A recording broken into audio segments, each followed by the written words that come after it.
Une jeune fille de Cité Soleil. Dans le quartier animé et souvent tumultueux de Cité Soleil, en Haïti, vivait une jeune fille nommée Naïla. Elle était née et avait grandi au milieu des rues poussiéreuses et des maisons de tôle, là où l'espoir semblait parfois fragile, mais où la résilience des habitants était plus forte que tout. Naïla était différente des autres enfants de son quartier. Dès son plus jeune âge, elle rêvait d'un avenir meilleur, non seulement pour elle, mais aussi pour sa communauté.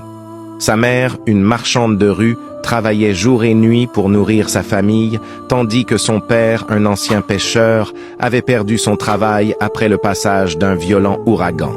Malgré les difficultés, Naïla excellait à l'école. Son intelligence et sa détermination impressionnaient ses enseignants. Mais les obstacles étaient nombreux. Il arrivait souvent qu'elle doive étudier à la lumière d'une bougie, que la faim lui noue le ventre ou qu'elle doive aider sa mère à vendre des fruits au marché. Un jour, un concours de rédaction fut organisé par une ONG qui soutenait l'éducation des jeunes Haïtiens.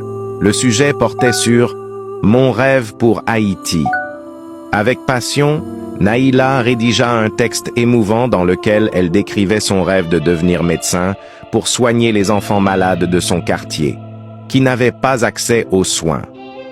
Son texte toucha profondément le jury et Naïla remporta le premier prix, une bourse pour poursuivre ses études dans une grande école de Port-au-Prince.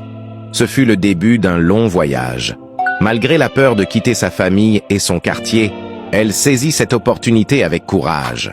Des années plus tard, après de longues nuits d'études et de sacrifices, Naïla revint à Cité Soleil, non plus comme une simple jeune fille du quartier, mais comme Docteur Naïla, une femme inspirante prête à offrir aux enfants de son quartier ce qu'elle avait autrefois tant espéré, une chance de vivre en bonne santé et de rêver d'un avenir meilleur.